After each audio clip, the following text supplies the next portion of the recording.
1:14 pagi, telepon saya masih belum berhenti bergetar, satu demi satu mesej masuk. Panggilan tidak dijawab. Suara yang sama. Soalan yang sama. Amy Search. Abang oke ke? Saya hanya duduk diam di tepi katil. Lampu bilik masih menyala separuh. Segelas air di atas meja masih belum terusik. Dan di skrin telepon, wajah-wajah peminat yang sudah bertahun-tahun mengikuti perjalanan saya masih menunggu jawaban. Malam itu, buat pertama kali selepas sekian lama, saya benar-benar sedar diam juga boleh melukakan. Ramai orang mula bimbang. Bukan kerana saya menghilang sepenuhnya, tetapi kerana mereka merasakan sesuatu telah berubah. Ada yang melihat cara saya berjalan tidak lagi seperti dulu. Ada yang berkata suara saya kedengaran lebih perlahan. Yang perasan saya semakin jarang muncul, dan setiap kali kamera menangkap wajah saya, mereka melihat keletihan yang sukar disembunyikan. Menurut beberapa sumber, perubahan itu mula menjadi bualan sejak beberapa penampilan terakhir saya di khalayak ramai. Tidak ada pengumuman besar, senada kenyataan dramatik, hanya beberapa detik kecil. Tetapi cukup untuk membuat peminat mula bertanya. Dan kadang-kadang, soalan yang paling perlahan itulah, yang paling kuat bunyinya. Saya membaca semuanya di ruangan komen, di mesej pribadi, di artikel-artikel hiburan. Semuanya seolah-olah cuba mencari jawaban. Amy nampak penat. Kenapa lama sangat tak muncul? Dia sakit ke? Semoga Amy baik-baik saja. Saya tidak marah. Bagaimana mungkin saya marah? Sedangkan itu datang daripada rasa sayang? Mereka membesar bersama lagu-lagu saya. Mereka melihat saya di pentas dengan lampu terang, dengan suara yang lantang, dengan tenaga yang seolah-olah tidak pernah habis. Tetapi mereka juga manusia, dan saya juga manusia. Tubuh ini, walau pernah berdiri gagah di atas pentas paling besar, tetap akan sampai pada satu masa di mana ia meminta kita untuk perlahan. Dan mungkin itulah yang orang mula nampak. Saya masih ingat satu malam, selepas sebuah persembahan, saya duduk sendirian di belakang pentas. Semua orang sudah pulang, bunyi sorakan sudah hilang. Yang tinggal hanya kerusi lipat, mikrofon yang terbaring di atas meja, dan nafas saya sendiri yang terasa lebih berat daripada biasa. Saya memandang cermin, dan untuk beberapa saat, saya tidak melihat Amy Search, penyanyi rock, nama besar, lelaki yang orang sangka sentiasa kuat. Saya hanya melihat seorang lelaki, yang juga letih, yang juga takut, yang juga kadang-kadang tertanya-tanya, berapa lama lagi tubuh ini mampu berlari seiring dengan jiwa. Tetapi saya memilih untuk diam, bukan kerana mahu menyembunyikan sesuatu, tetapi kerana ada perkara yang kita sendiri perlukan masa untuk faham. Kadang-kadang, bila orang bertanya awak sihat, jawapan paling jujur bukan ya atau tidak, tetapi saya sedang cuba. Dan itulah saya. Saya sedang cuba. Cuba mendengar tubuh sendiri. Cuba menerima bahawa usia bukan musuh, tetapi peringatan. Cuba memahami bahawa berehat bukan bererti menyerah. Ramai yang mungkin tidak tahu betapa sukarnya bagi seseorang yang hidup di atas pentas untuk belajar duduk diam. Selama puluhan tahun, hidup saya adalah perjalanan. Lapangan terbang, hotel, lampu pentas, latihan, wawancara, dan ribuan wajah yang menyanyikan lagu bersama saya. Tiba-tiba, bila tubuh meminta rehat, sunyi itu terasa asing. Seperti rumah sendiri, tetapi saya tidak tahu cara untuk masuk. Ada pagi, saya bangun lebih awal daripada biasa. Bukan kerana jadual padat, tetapi kerana fikiran tidak mahu tidur lagi. Saya berjalan ke ruang tamu, melihat gitar lama di sudut bilik. Debunya nipis, tetapi cukup untuk memberitahu saya bahawa ada jarak yang sedang berlaku. Di dinding, gambar-gambar lama masih tergantung. Amy yang muda, Amy yang penuh tenaga, Amy yang berdiri dengan dunia seolah-olah berada di tangannya. Saya tersenyum kecil. Kadang-kadang saya sendiri rindu pada lelaki itu. Tetapi hidup tidak bergerak ke belakang. Dan peminat, mereka selalu tahu bila sesuatu sedang berubah. Mereka mungkin tidak duduk di rumah saya. Yang mereka pun mungkin tidak melihat ubat di atas meja atau malam-malam panjang tanpa tidur. Tetapi hati mereka menangkap sesuatu. Itulah sebabnya mereka bertanya. Dan akhirnya, saya rasa mereka berhak mendapat jawapan. Bukan jawapan sensasi. Bukan cerita yang dibesar-besarkan. Bukan tajuk yang menakutkan. Hanya kejujuran. Bahawa ya, ada masa saya penat. Ada hari saya perlu berhenti sekejap.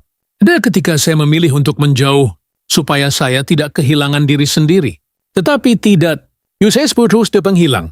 Saya masih di sini, masih bernafas, masih mendengar, masih menghargai setiap doa yang dihantar oleh orang-orang yang mungkin tidak pernah saya temui, tetapi sentiasa menganggap saya sebahagian daripada hidup mereka. Dan percayalah, itu lebih besar daripada apa yang mampu saya ungkapkan. Satu petang, seorang peminat menghantar mesej ringkas. Hanya satu ayat. Abang, jangan paksa diri untuk jadi kuat setiap masa. Saya membaca ayat itu berkali-kali. Dan entah kenapa, saya terdiam lama. Kerana mungkin, itulah yang saya lakukan selama ini. Berpura-pura semuanya baik. Tersenyum walaupun letih.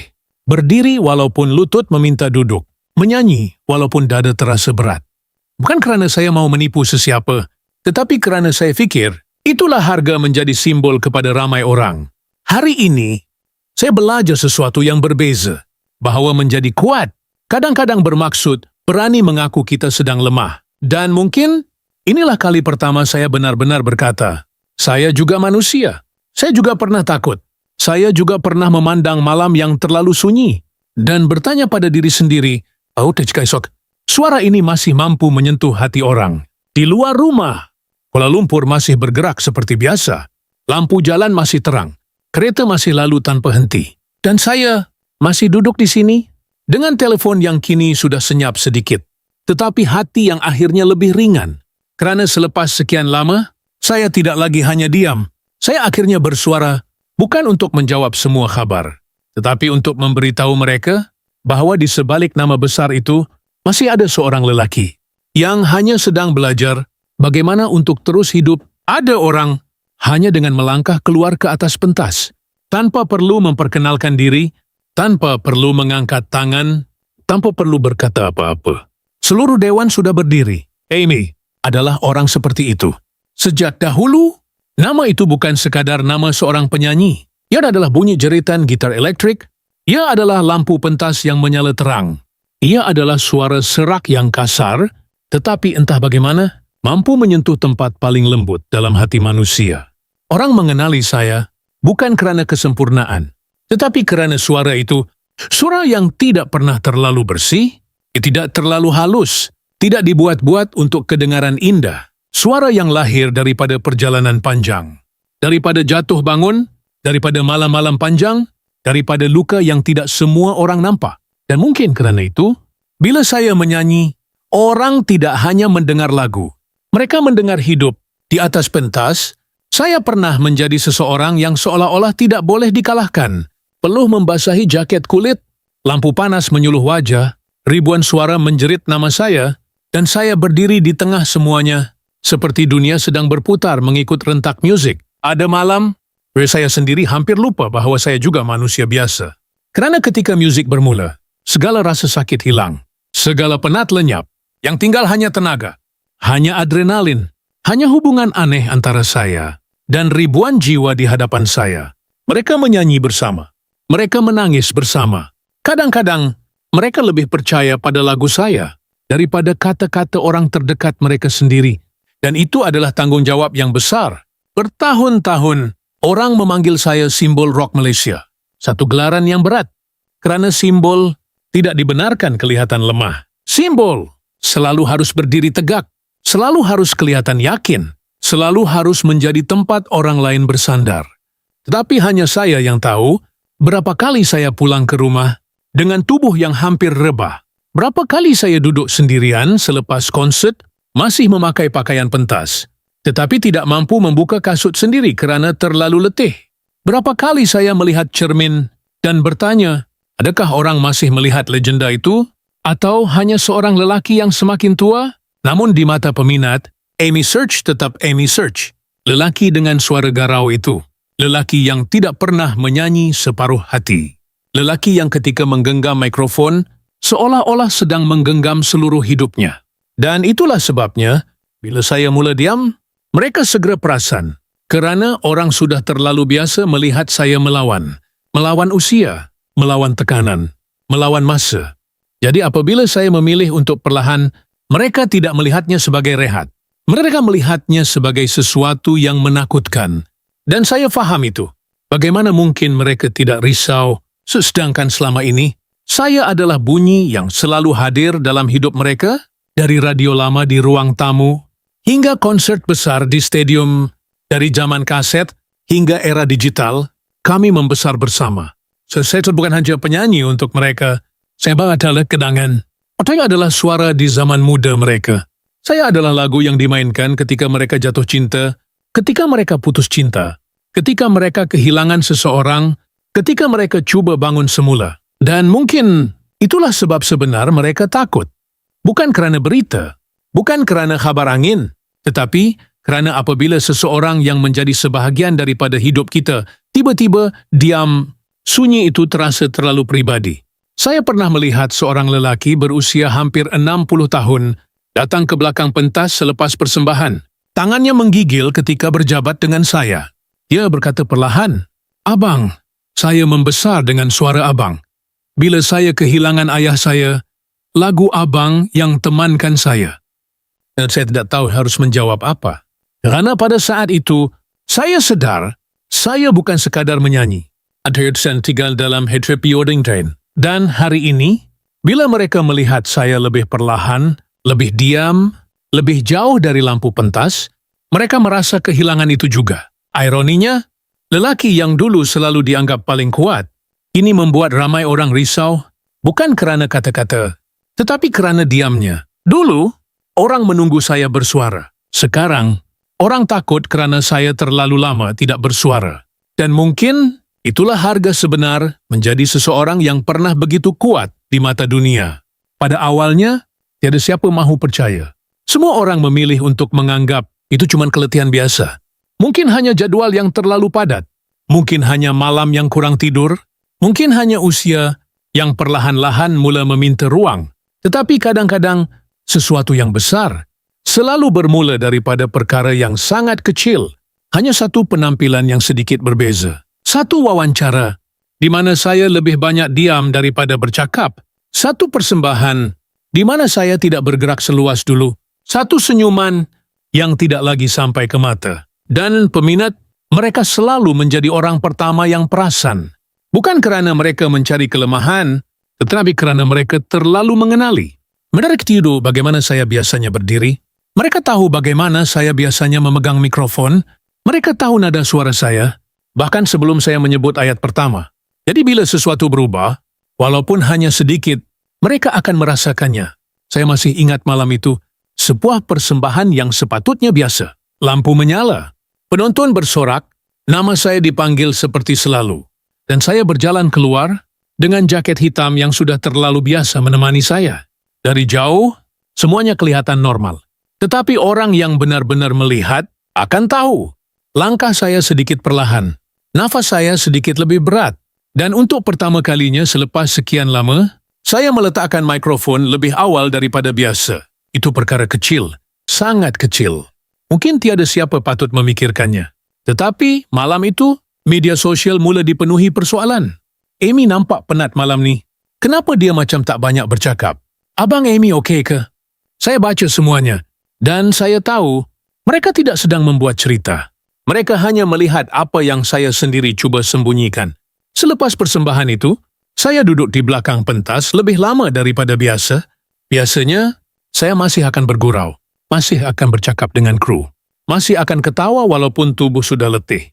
Tetapi malam itu, saya hanya duduk sebuah kerusi lipat besi di sudut bilik kecil belakang pentas, menjadi tempat saya mengumpul nafas. Di atas meja sebelah saya, segelas air masih separuh penuh. Tidak terusik. Mikrofon yang tadi saya genggam begitu erat, terbaring diam, lampu bilik putih itu terlalu terang, hingga segala keletihan terasa lebih jelas. Seorang kru datang perlahan.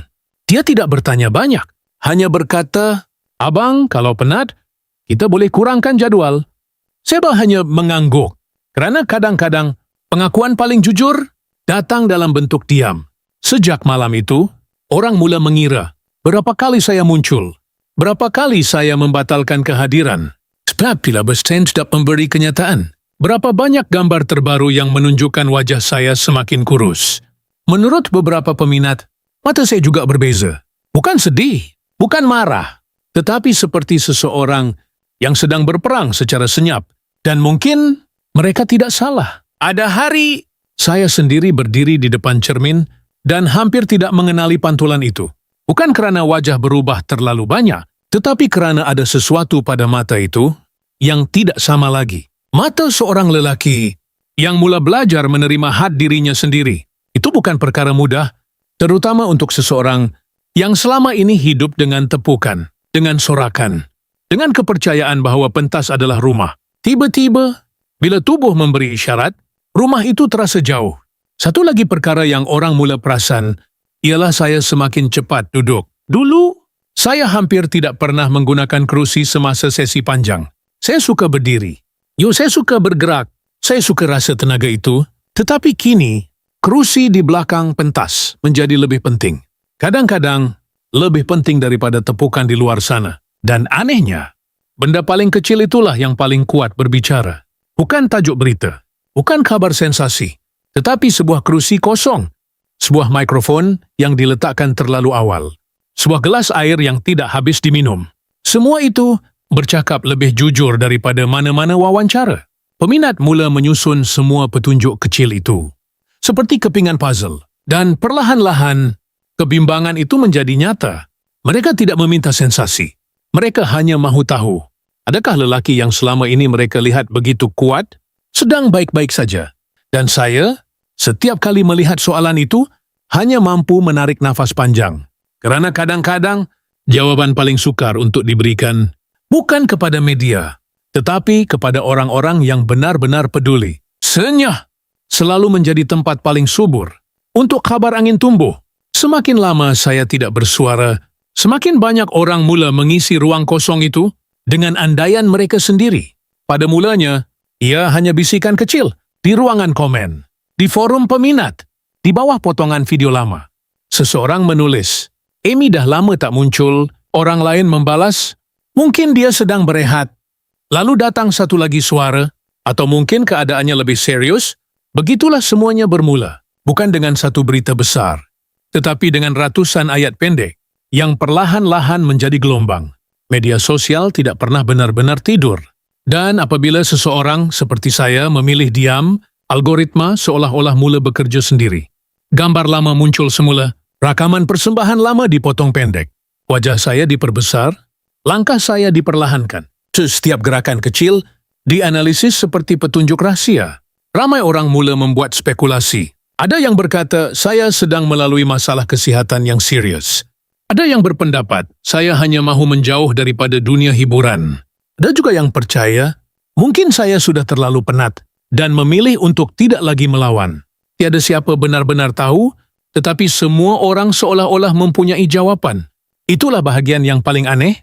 Kadang-kadang, orang yang tidak pernah duduk semeja dengan kita, boleh bercakap seolah-olah mereka tahu seluruh hidup kita. Saya melihat tajuk-tajuk itu, sebahagiannya terlalu dramatik, sebahagiannya terlalu kejam, dan sebahagiannya, jujur saya akui, membuat saya dan sendiri terdiam. Bukan kerana ia benar, tetapi kerana saya sedar betapa mudahnya manusia mempercayai sesuatu. Apabila mereka takut kehilangan, tidak sedikit yang mula bertanya, kenapa saya semakin jarang memberi kenyataan? Kenapa tiada penjelasan rasmi? Kenapa setiap kali isu ini muncul, jawapannya hanya diam, seolah-olah diam itu sendiri? Sudah menjadi satu pengakuan, tetapi hidup tidak selalu sesederhana itu. Kadang-kadang, diam bukan kerana kita menyembunyikan sesuatu. Kadang-kadang, diam adalah satu-satunya cara untuk menjaga apa yang masih tinggal. Saya pernah duduk bersama keluarga dan melihat mereka membaca berita yang sama. Wajah mereka tidak marah, hanya letih. Kerana bila nama seseorang terlalu lama berada di ruang awam, bahkan kesunyian pun boleh menjadi tajuk utama. Seorang ahli keluarga berkata perlahan, "Abang, orang hanya risau." Gak tahu dem. Saya tidak pernah marah pada kebimbangan. Saya hanya letih dengan cara kebimbangan itu kadang-kadang berubah menjadi cerita yang bukan milik kita lagi. Ada malam, saya dah membuka telefon terlalu lama. Melihat nama saya menjadi perbualan. Melihat orang berdebat tentang tubuh saya, tentang suara saya, tentang masa depan saya, seolah-olah saya sudah tidak berada di sini. Dan yang paling pelik, saya membaca semua itu dalam keadaan saya masih duduk hidup-hidup di ruang tamu rumah sendiri. Di atas meja, secawan teh sudah sejuk. Televisyen terpasang tanpa suara. Dan di luar tingkap, hujan Kuala Lumpur turun perlahan. Saya bertanya pada diri sendiri, bilakah seseorang berhenti menjadi manusia dan mula menjadi cerita orang lain? Mungkin saat mereka terlalu lama diam. Beberapa peminat lama mula mempertahankan saya. Mereka menulis, "Jangan buat andaian, doakan yang baik-baik. Kita tunggu daripada tuan badan sendiri." Dan membaca itu memberi saya sedikit tenang. Kerana di sebalik semua kebisingan, masih ada orang yang memilih untuk menjaga. Tetapi saya juga tahu, selagi saya tidak bersuara, ruang itu akan terus dipenuhi. Kerana manusia tidak suka kekosongan. Mereka akan mengisinya dengan harapan, dengan ketakutan, dengan cerita yang kadang-kadang lebih besar daripada kenyataan, dan saya berdiri di tengah semuanya, antara keinginan untuk menjelaskan dan keletihan untuk terus menjawab. Satu hari, saya menerima satu message yang sangat ringkas. Hanya 3 perkataan. "Abang, kami tunggu."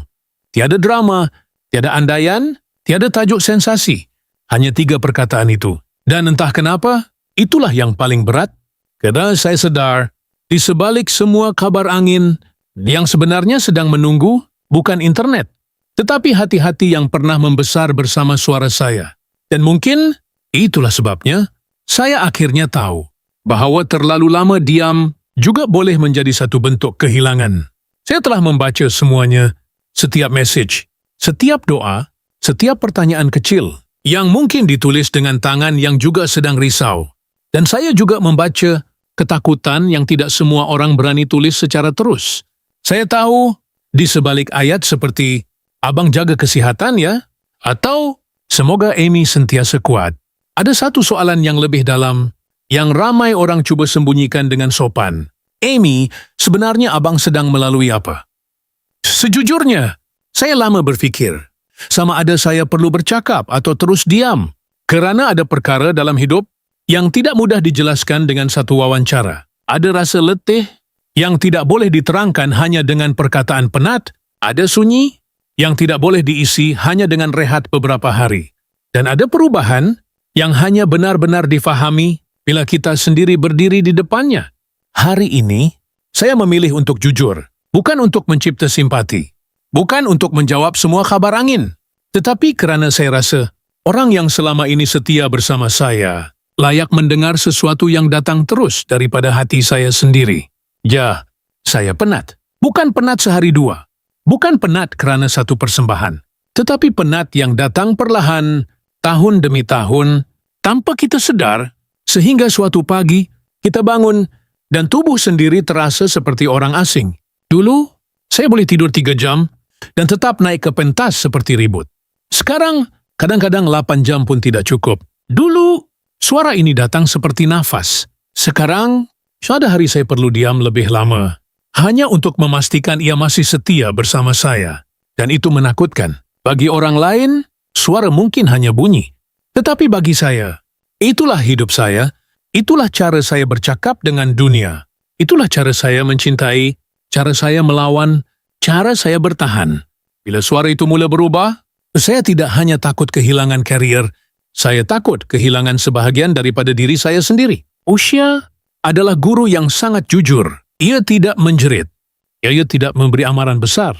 Ia hanya datang perlahan melalui lutut yang mula cepat sakit, nafas yang tidak lagi panjang, bahu yang terasa berat, dan cermin yang setiap pagi menunjukkan seseorang yang semakin jauh daripada lelaki berusia 30 tahun yang dulu saya kenal. Pada awalnya, saya melawan. Saya cuba berpura-pura semuanya sama. Saya tetap mahu bergerak seperti dulu, tetap mahu berdiri seperti dulu, tetap mahu menjadi Amy yang semua orang kenal, tetapi tubuh tidak selalu boleh diajak berunding. Ada malam, selepas persembahan, saya duduk dalam kereta, masih memakai pakaian pentas, udah terus pulang. Saya hanya duduk, enjin dimatikan, lampu jalan masuk perlahan melalui cermin. Dan saya bertanya pada diri sendiri, berapa lama lagi saya boleh terus begini? Bukan kerana saya mahu berhenti. Bila bikiran they diem the fem, kadang-kadang keberanian sebenar bukan memaksa diri untuk terus berlari, tetapi berani mengaku, wah berita pelron, ramai orang melihat saya sebagai simbol kekuatan, rock, tenaga, keberanian, Tetapi saya mau berkata sesuatu yang mungkin sukar diterima. Saya juga takut. Saya juga pernah berdiri di bilik yang sunyi. Anda memikirkan kemungkinan yang tidak saya mahu fikirkan. Saya juga pernah melihat wajah keluarga saya dan tahu mereka sedang cuba kelihatan tenang untuk saya. Saya juga pernah tersenyum di depan orang ramai. Sedangkan di dalam hati, saya hanya mau duduk diam dan bernafas. Itu bukan kelemahan. Itu manusia. Dan mungkin selama ini, saya terlalu lama coba menjadi simbol hingga terlupa bagaimana menjadi manusia biasa. Itu saya tidak mahu membesarkan sesuatu yang belum tentu seperti yang orang sangka. Saya tidak mahu memberi ruang kepada cerita yang lebih menakutkan daripada realiti. Yang saya boleh katakan ialah, ya, tubuh saya berubah. Ya, saya lebih berhati-hati sekarang. Ya, adalah hari saya memilih untuk berehat. Karena saya akhirnya belajar bahwa kesihatan ia bukan sesuatu yang boleh ditangguhkan. Dan ya, kadang-kadang saya sendiri juga risau. Tetapi saya masih di sini. Masih berdiri, masih belajar, masih bersyukur. Dan yang paling penting, masih mencintai musik dengan cara yang mungkin lebih dalam daripada dulu. Kerana apabila kita mula sadar bahawa masa tidak selamanya panjang, setiap lagu menjadi lebih berharga. Setiap tepukan menjadi lebih sunyi. Setiap malam di atas pentas terasa seperti surat terakhir yang belum selesai ditulis. Dan saya tidak mahu orang mengingati saya hanya melalui kabar angin. Saya mahu mereka tahu bahawa di sebalik semua itu ada seorang lelaki yang sedang belajar menerima perubahan tanpa kehilangan dirinya sendiri.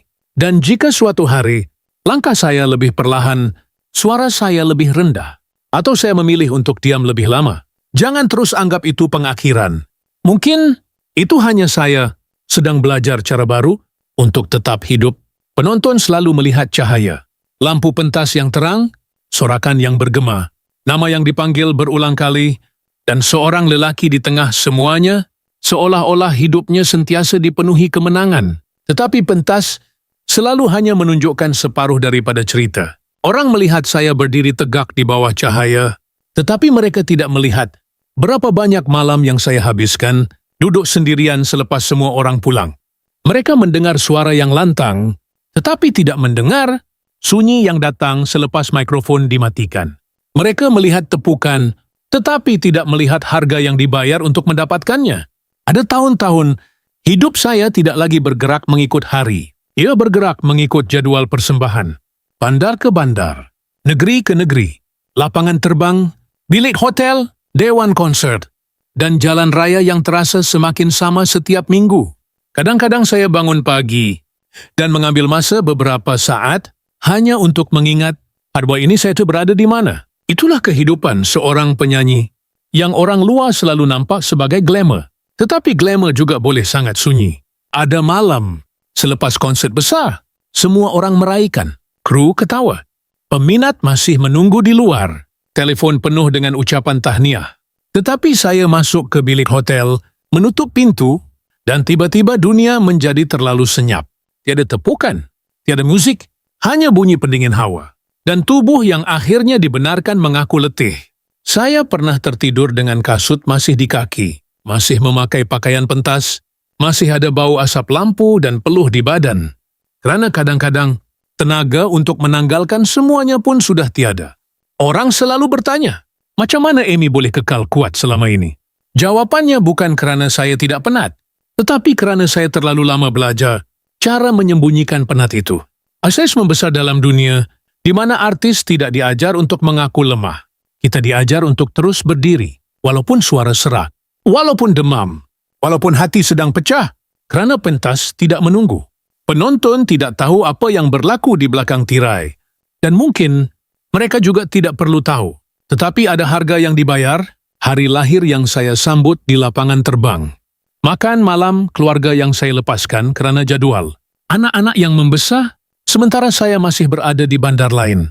Panggilan telefon yang saya jawab dengan suara perlahan, kerana saya tahu saya sudah terlalu lama tidak pulang. Kadang-kadang, yang paling menyakitkan bukan keletihan fizikal, tetapi rasa bersalah. Rasa bahawa untuk menjadi besar di mata dunia, kita terpaksa menjadi kecil. Dalam Ferdinand Bechan hidup sendiri, saya masih ingat satu malam, hujan sangat lebat. Saya baru selesai persembahan. Jam hampir 2 pagi. Saya duduk di belakang pentas, memegang telefon, melihat gambar keluarga yang baru dihantar. Sebuah gambar sederhana, semua orang sedang makan malam bersama. Kerusi saya kosong, dan entah kenapa, gambar itu terasa lebih berat daripada seluruh konsert malam itu. Orang fikir artis hidup dikelilingi manusia. Benar, tetapi tidak semua kehadiran menghilangkan kesunyian. Kadang-kadang, kita paling sunyi ketika berada di tengah paling ramai orang. Ada masa, saya sendiri tertanya-tanya, jika semua ini berbaloi, jika setiap tepukan cukup untuk menggantikan waktu yang hilang, jika setiap lagu hit mampu membayar malam-malam panjang tanpa tidur. Tetapi kemudian, saya naik ke pentas lagi. Lampu menyala, penonton menyanyi bersama, dan untuk beberapa menit, semua persoalan itu hilang. Mungkin itulah ketagihan sebenar seorang artis. Bukan kemasyhuran, tetapi rasa hidup ketika musik bermula. Namun tubuh manusia tidak dibina untuk menjadi mesin selamanya. Apa yang dulu boleh saya lakukan tanpa berfikir, kini memerlukan tenaga yang lebih besar. Apa yang dulu saya anggap biasa, kini terasa seperti peringatan. Dan bila saya melihat ke belakang, day to day, bukan satu malam yang membuat saya letih, tetapi ribuan malam. Bukan satu persembahan, tetapi puluhan tahun menjadi versi paling kuat diri sendiri. Walaupun di dalam hati, saya juga ingin berehat. Itulah tahun-tahun yang orang tidak nampak. Tahun-tahun di mana saya tersenyum di depan kamera, tetapi tidur dengan kepala yang terlalu penuh. Tahun-tahun di mana saya menjadi suara ramai orang, tetapi jarang mendengar suara hati sendiri. Dan mungkin, bila orang hari ini melihat saya lebih perlahan, mereka sedang melihat hasil daripada semua tahun itu. Bukan kelemahan yang datang tiba-tiba, tetapi keletihan yang dibina perlahan-lahan oleh masa, oleh cinta terhadap musik, dan oleh harga yang setiap artis bayar tanpa pernah benar-benar menceritakannya. Ada orang pernah bertanya kepada saya, apa yang paling saya takutkan sekarang?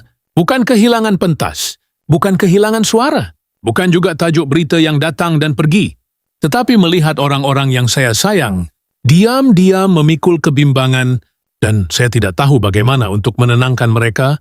Itulah yang paling berat.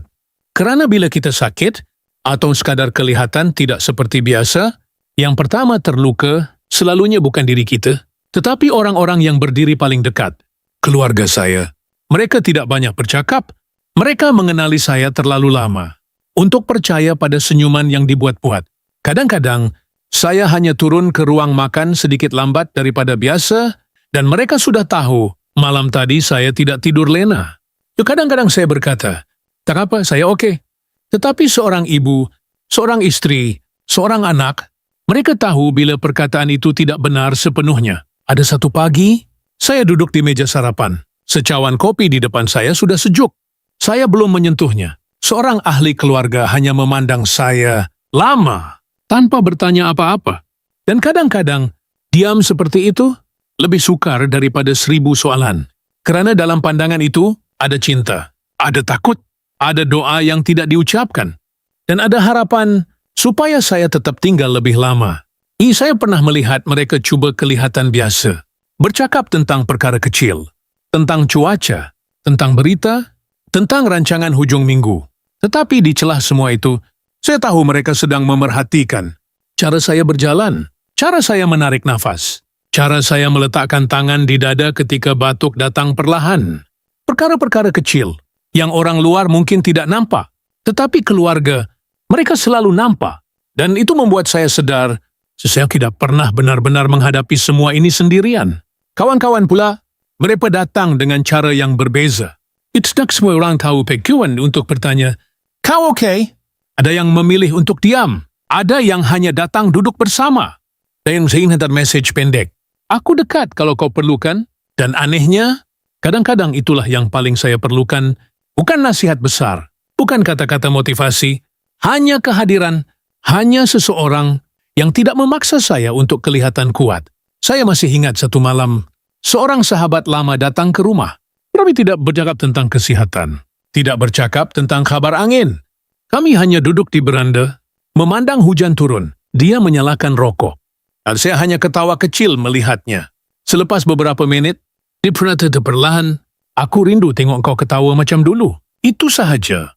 Dan entah kenapa, Ayat itu terasa sangat dalam, kerana kadang-kadang orang yang benar-benar sayang tidak mencari jawaban. Mereka hanya mahu kita kembali menjadi diri sendiri. Dan kemudian ada peminat. Mungkin mereka tidak duduk di meja makan saya, mungkin mereka tidak tahu alamat rumah saya, tetapi mereka hadir dengan cara yang sangat nyata. Doa-doa yang ditulis di ruang komen, nama saya yang disebut dalam solat mereka, pesanan suara yang penuh sebab, daripada seseorang yang tidak pernah saya temui. Ada seorang wanita menulis, "Abang, saya membesar dengan lagu abang. Sekarang anak saya pula mendengarnya. Saya hanya mahu abang terus sihat."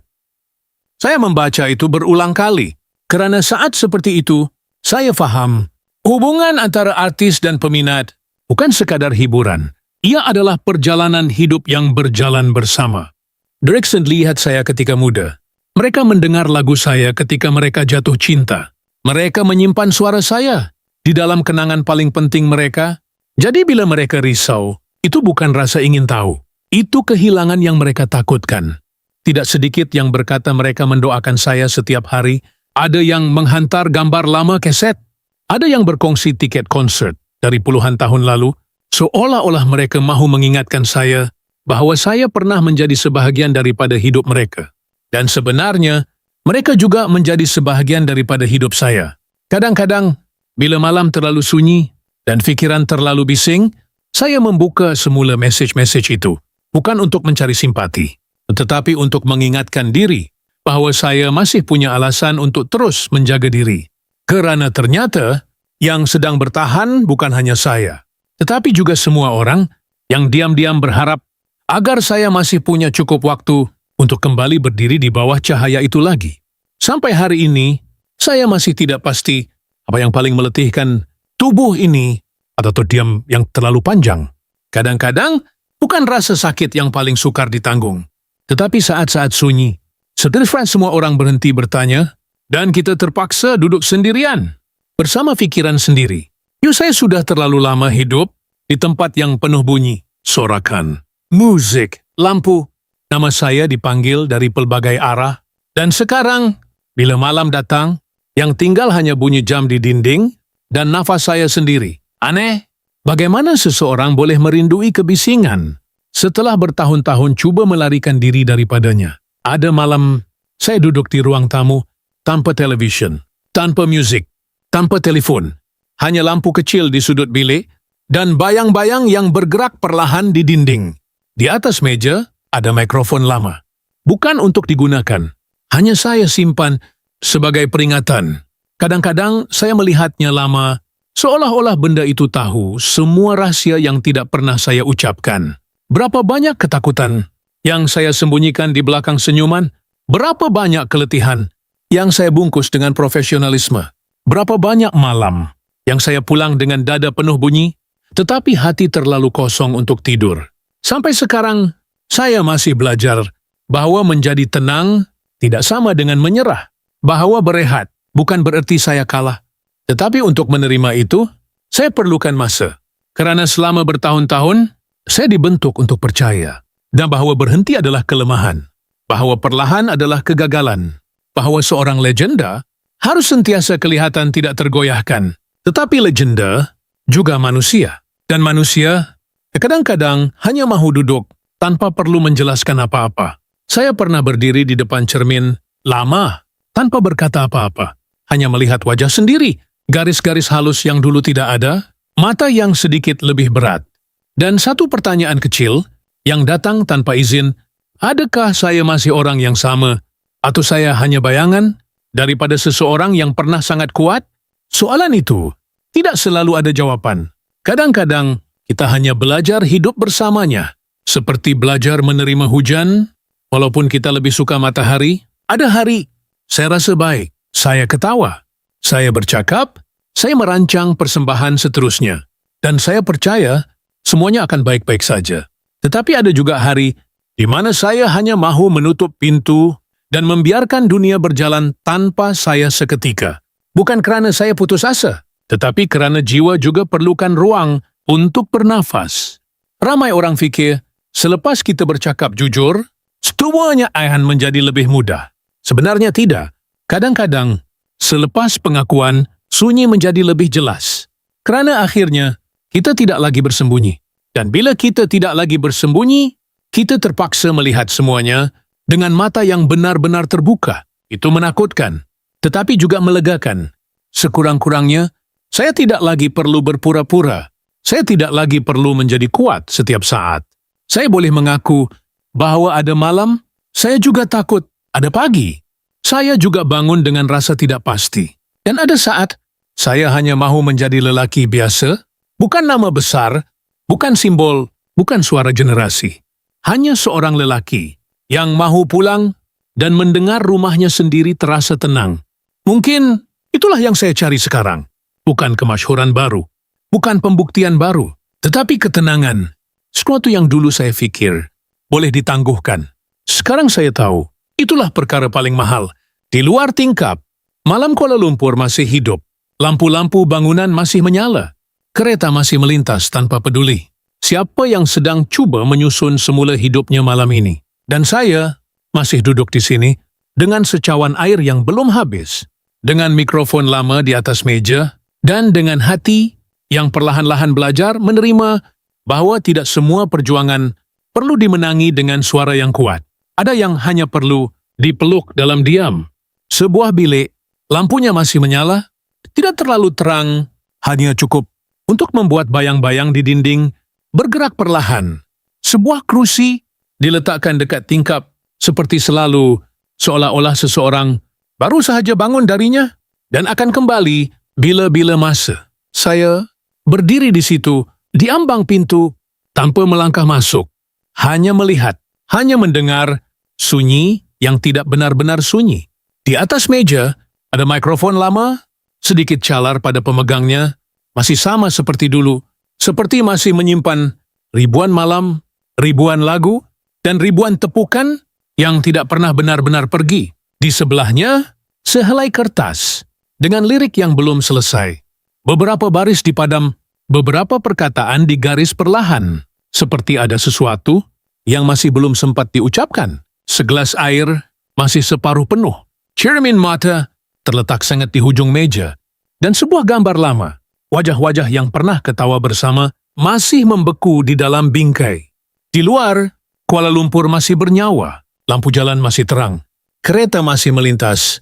Tanpa mengetahui, ada seseorang di sini sedang belajar berdamai dengan masa. Angin malam masuk perlahan, menggerakkan langsir putih, dan untuk sesaat, ruang itu terasa seperti pentas yang kosong. Tiada sorakan, tiada musik, hanya sisa kehadiran yang enggan pergi. Saya masih berdiri di sana, tidak masuk, tidak pergi. Seolah-olah ada beberapa perkara dalam hidup yang tidak selesai dengan jawaban, hanya dengan kehadiran, hanya dengan diam, dan mungkin ada suara-suara yang walaupun kini hanya tinggal bisikan kecil, tetap hidup di sudut paling sunyi dalam hati manusia. Seperti lagu yang tidak lagi dimainkan, tetapi masih diingati setiap liriknya. Seperti nama yang tidak selalu disebut, tetapi tidak pernah benar-benar hilang. Malam semakin larut, jam di dinding terus berjalan, dan lampu itu masih belum dipadamkan. Seolah-olah ada sesuatu atau seseorang yang masih ditunggu pulang.